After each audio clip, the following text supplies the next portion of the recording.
Alright everybody, so welcome back to Jim Bob's Garden. So today what we're going to do is we're going to plant some stuff. I'm going to show you this down here. So what I've got, this is a spot where what I've done is I've essentially just taken my mulch and just kind of pushed it back. Alright, just kind of taken it and moved it aside and then dug a trench in there. And the purpose for that is I'm going to plant some broccoli in there. According to the powers that be, now is a great time to plant broccoli. So I've got a little small row of carrots there that are kind of dying back, just too hot for them. And then this broccoli seed, that's my own seed that I got from my broccoli this year.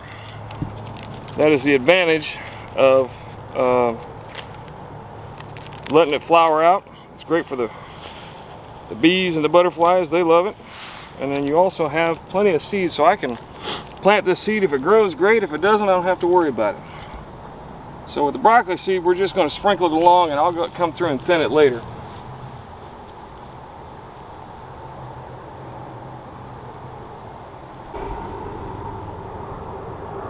Now you can see I'm being very liberal with the seed. One reason for that is I have a lot of seed because I harvested my own. And two, I'll thin this down. I don't know what the germination rate's going to be, but I'll end up thinning it down once it starts to grow up. Now I dug this trench about a ½ inch deep, plus or minus a few, because nothing in my world is exact. And then we're just going to come through and cover it back over.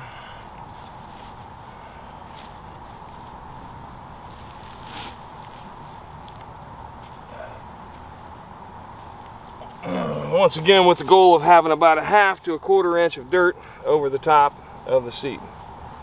Now in this spot, I'm not going to recover the broccoli seed until it starts to sprout out. So one of the things you got to keep in mind when you do that, particularly in these hot days like this in the summertime, is you got to keep it wet. So once I get done, I will go ahead and water all this in with a hose or a watering can, now that I have my own rainwater collection system. And then once it grows up and gets about yay tall or so, I'll thin it back, and then I'll put the mulch back around it to keep the soil moist.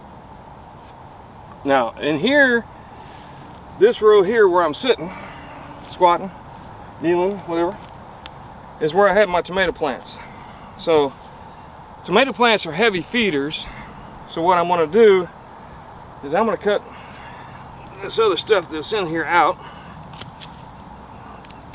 Now the reason I'm cutting it instead of pulling it is because I want to leave the roots in.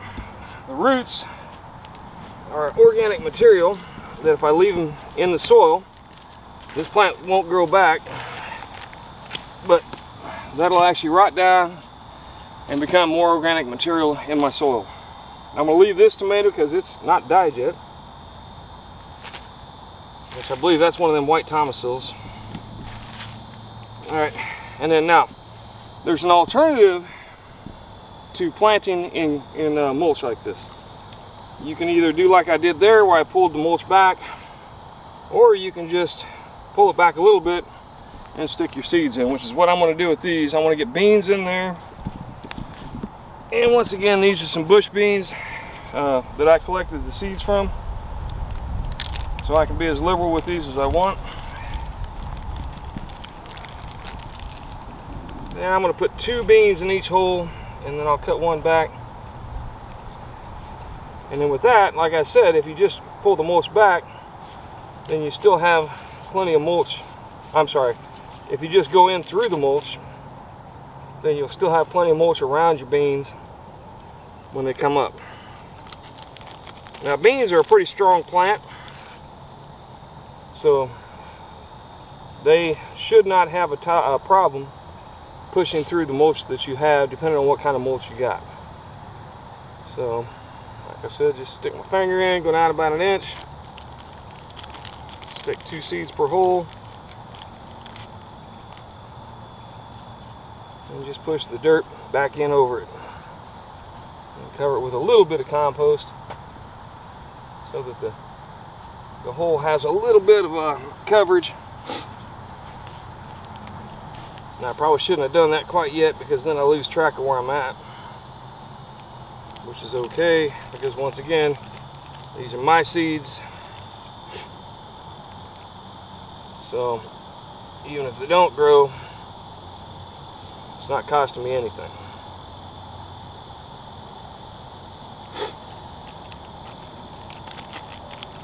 And that's why you got to collect your own seeds, man. I highly recommend collecting your own seeds.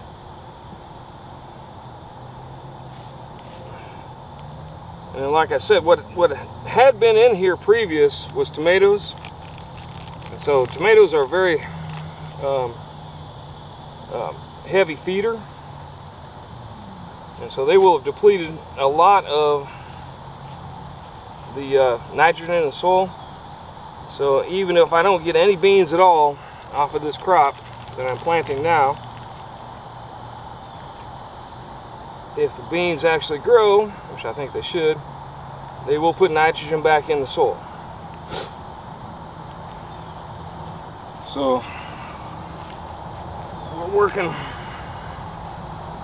on improving things as we go along here. Trying to think about not only growing plants that will grow your fruit and vegetables, but also growing your soil so that year over year it gets better and better as you go along.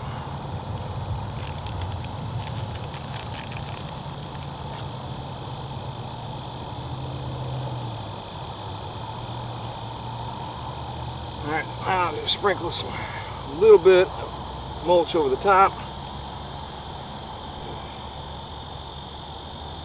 just to keep it a little cooler.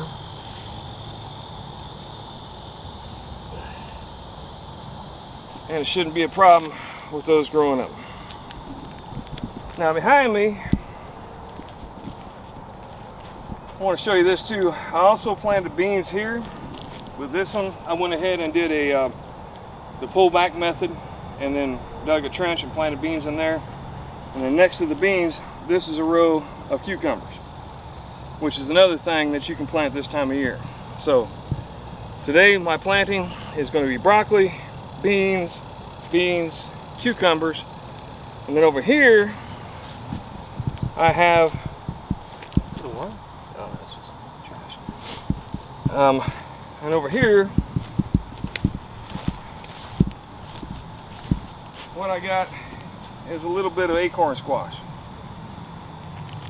Now, man, I gotta remember. I can't remember whether acorn is a winter or summer squash. Both of them are supposed to be able to be planted this time of year. But I'm going to go ahead and plant those in here. Let me go ahead and move these seeds into the shade because I don't want them sitting out in the sun and cooking. Alright, so I planted these acorn squash in trays. Here, gosh, it's only been maybe a week and a half. About a week and a half ago. And you see all of them sprouted up. And for the most part, I've got one, but in some places I've got two. Now I'm not going to separate these out. What I'm going to do is go ahead and cut them. I will cut the second plant just to keep it from growing as we go along. Now you kind of got to think about how big an area you're going to plant, and how big does the plant that you're planting get. Squash get really large.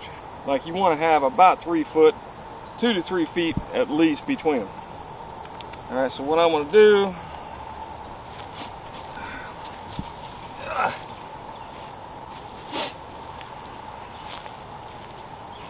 we'll go 1, 2, 3-ish. So we'll come along here, maybe a little less.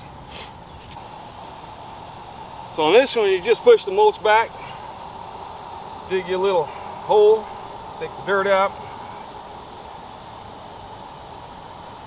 and then you squeeze all around on the plastic, and then push out on the bottom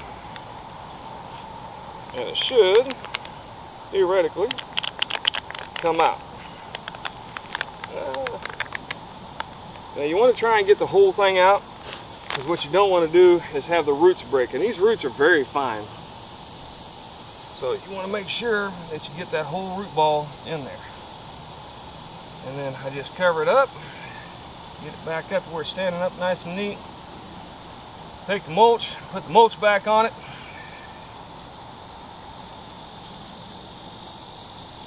That should support it.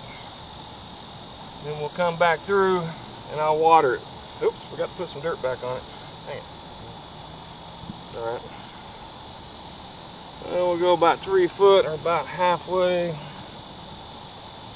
Right in this area. Push the mulch back.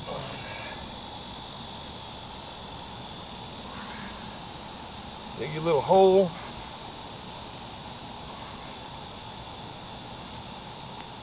You see roots in there of weeds, go ahead and pull them out as you go along. It just saves you that many weeds later on.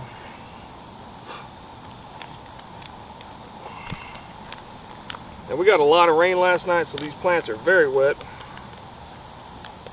Probably could have waited a day. Put them in the ground, but I really wanted to get them in today. I don't know what tomorrow's going to be like.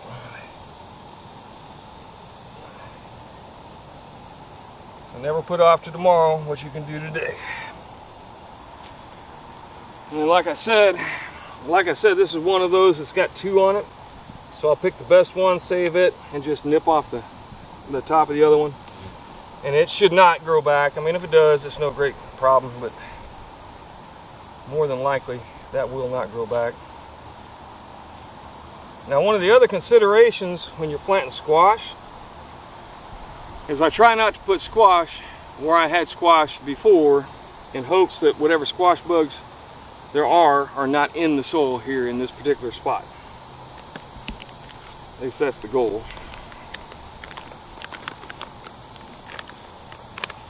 Squeeze, squeeze, squeeze all the way around. Push up on the bottom. Hopefully get it to come out in one piece.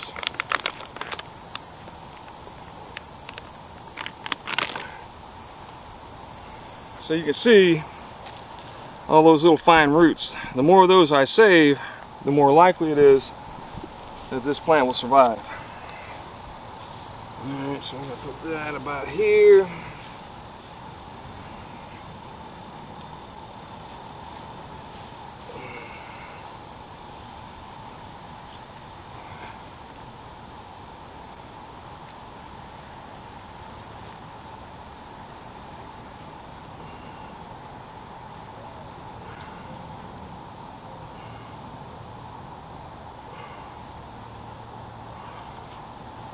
Cut back the second one.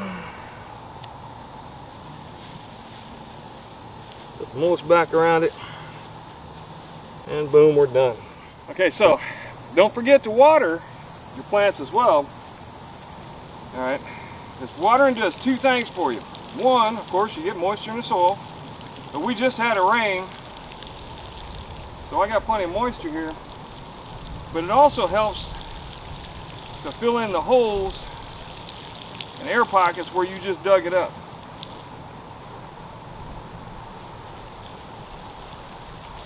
So by watering, you're filling them air pockets in, letting that soil flow in around the roots. And then when you're done watering, a lot of times what will happen, you'll see that your leaves, which are a little droopy because they've been just transplanted, and you just water them, so you want to make sure you pick them up and get them up out of the dirt so they can dry off and start actually doing the work that they need to do. Now the other thing is, when it comes to transplanting, particularly things like cucumbers and squash, it seems to me it's a lot more successful if you wait until you get that first real leaf. Usually that's the time where it's got enough roots in there to kind of hold the root ball together, hold the dirt together with it, but it's also before it actually gets very root bound. And one of the problems with root bound is sometimes the roots don't want to then expand out into the soil, whereas these are probably just about the right amount of root to the soil mass to actually get the job done.